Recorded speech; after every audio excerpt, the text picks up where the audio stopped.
This is the story of Compassion in World Farming's investigation into the chicken industry in what is the biggest producing state in the biggest producing country in the world. It is the belly of the beast, and some would argue it is the very birthplace of the modern factory farming model that dominates production of meat around the world. Georgia raises some 1.3 billion chickens every year. That's 22 times the number of chickens per people. The real question is, where are they? And why don't we see them everywhere? The answer is they're kept inside factory farms. And what's inside a chicken factory farm and the impact that it's having on the environment, animal welfare, and human health is the reason why the industry remains out of sight and, for most Georgians, out of mind.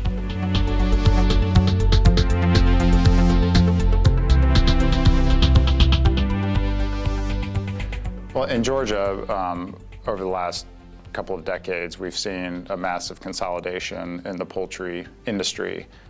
You have ever larger numbers of birds, over 1 billion now, being produced annually on a smaller and smaller number of farms.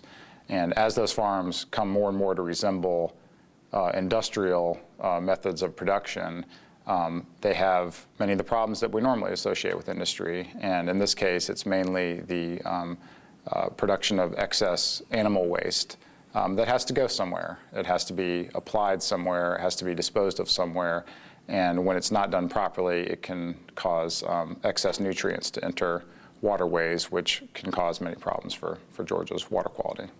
Scientists in Georgia have studied these areas where you have intensive factory farming, and they have found that there are excess nutrients flowing into those waterways during rain events and at other times. Well, I think that on the scale that chicken factory farming happens in Georgia, I think that, the sheer amount of chickens and the sheer amount of waste that they produce are a threat to our environment. They produce 9 times as much untreated waste as the human population in Georgia, and we're not really sure where that waste goes, and it likely gets into our waterways, which are already burdened with lots of other sources of pollution. So anybody who cares about the environment should be caring about chicken factory farming in Georgia. A lot of the waterways that are affected by chicken processing and chicken farming are in the Lake Lanier watershed. You have creeks like Flat Creek that flow directly into Lake Lanier, and Lake Lanier is the most highly recreational lake used in the nation. Processing and chicken farming have an impact on the Chattahoochee River because both contribute pollutants such as bacteria and phosphorus and nitrates into the water system. So when we have an overload of bacteria in our waterways, then what is supposed to be a public resource is no longer accessible to families to play in, to explore with their children and their pets because it's unsafe. Too much bacteria can cause illnesses, brings viruses and that sort of thing. And so when an industrial facility like a chicken processing facility dumps large quantities of bacteria into what's supposed to be a public waterway, they're essentially hijacking that waterway from the public good. So we can see the impact that broiler factory farming is having on human health and on the environment, but perhaps the greatest impact that it's having is on the welfare of the individual chickens. No other animal has been selectively bred to grow so big so fast. They're hardly recognizable from their ancestors, and the result is a devastating impact on the welfare of these animals.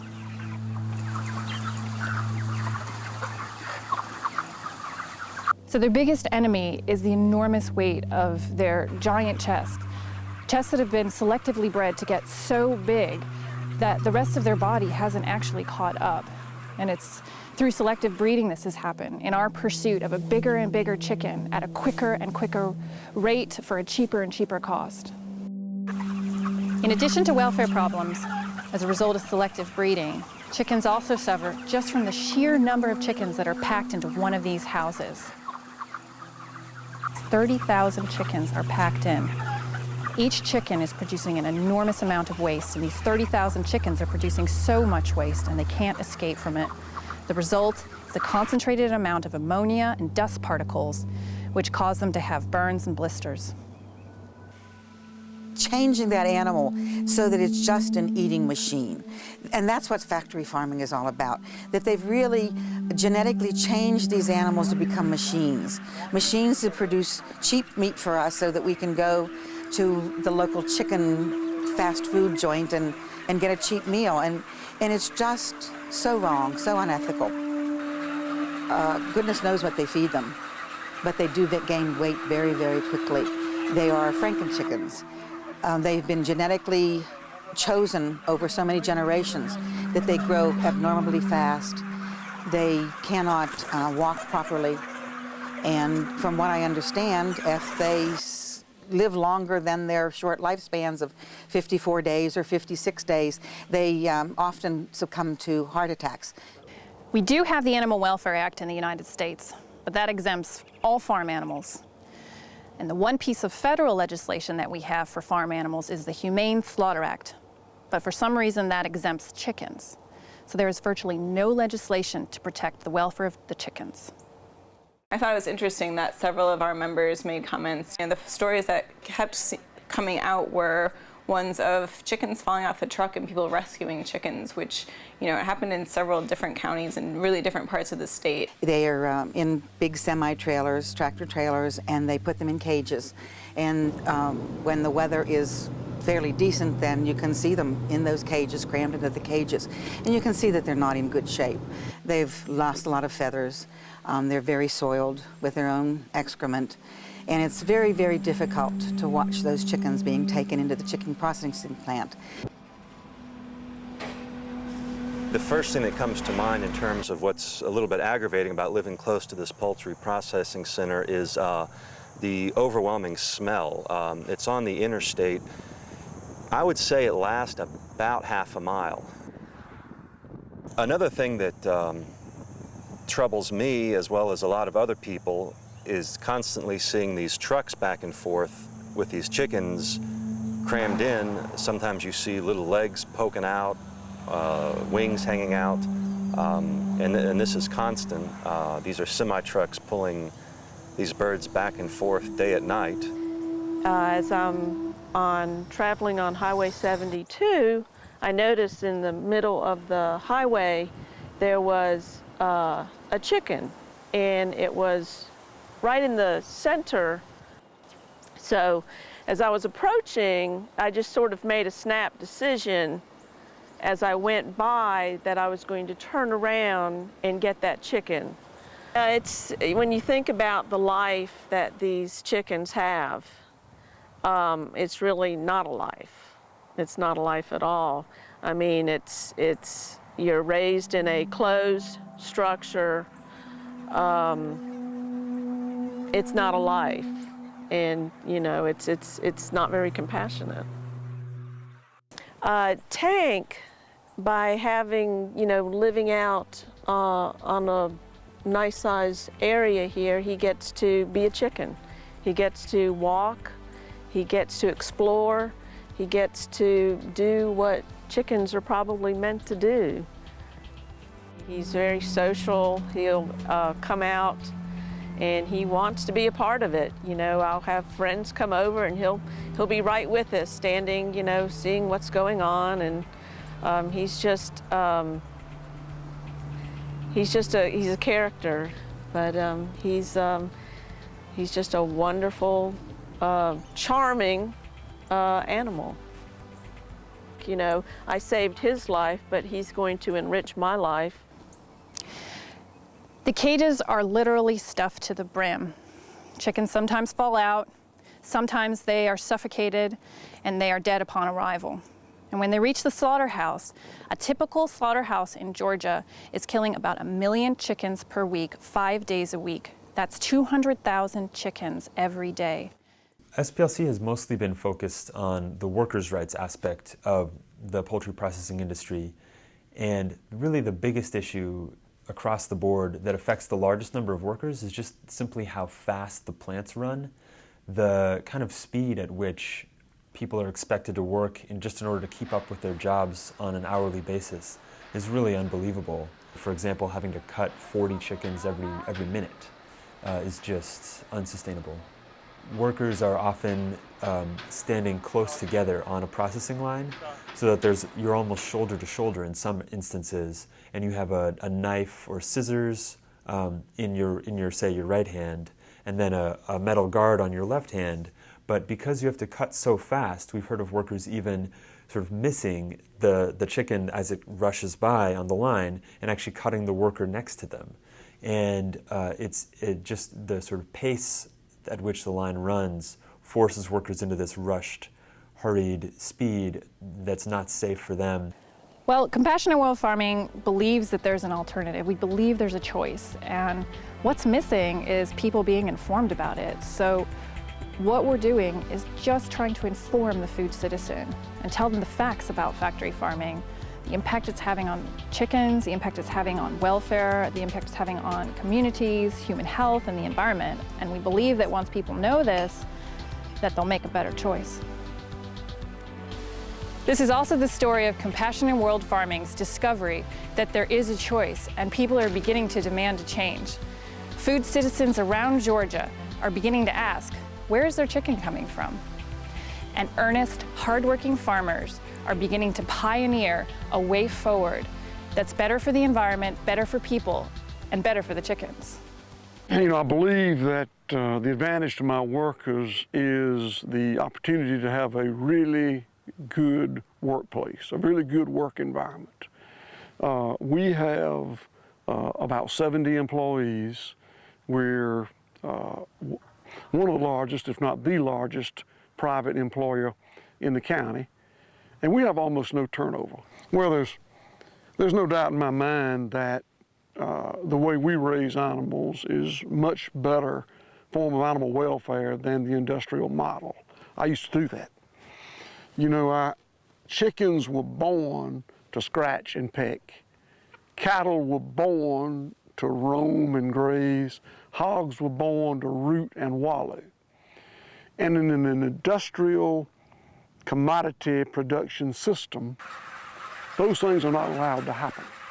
An industrial bird is, in my mind, a despicable creature that they bred all the chicken out of the chicken. These chickens are never confined. They're able to come and go anywhere they want to go. We've got 1,000 acres here of certified organic grassland. They go anywhere they want to on this farm, and they do. They range out a lot. Good animal welfare is obvious. If you would enjoy opening up a lawn chair and getting a glass of wine and sitting there watching those animals, that's good animal welfare. No one enjoys watching chickens in a battery cage or a long broiler house with 25,000 birds in it, but almost anyone enjoys watching birds being birds and cattle being cattle and hogs being hogs. I believe that this pastoral sort of farming with a more direct marketing approach to consumers is far more viable for small farmers who want to enter agriculture. The approach here at Darby Farms is better because it allows the animals to express themselves the way that nature has always intended. Once you remove an animal from an environment where it can actually express itself as it should, the animal becomes depressed, unhappy, and, well, it stops being an animal. It starts, I mean, the industry pretty much considers, you know, all of its livestock to be meat or protein units. You know, they don't really see them as animals anymore. They just see them as, you know, an output. Benefits to animal welfare would be because the animals actually get to express their natural instincts. And so as you can see, I mean, they're walking around, pecking, scratching, you know, playing with one another. Everything is controlled by your purse, because if you don't buy chicken or eggs or meat, of any sort that you disagree in how they're raising, then they being big ag or whomever it may be, they have to change, because if they're not making money, they can't exist as a business. So as soon as people start demanding these products like they do in Europe and other parts of the world, then they have to change. Georgia Organics is doing a couple of things to raise consumer awareness around factory-raised chickens, most notably by promoting the alternative, to let consumers know that pasture-raised poultry is a much better option for a number of different reasons. The first and foremost reason the average Georgian should be concerned about factory farming is because of how that food is being raised and what is in it that we are feeding our kids. The reason I get out of bed every morning is because I have a daughter, and I'm very concerned that the food that I'm giving her is as clean and healthy as possible.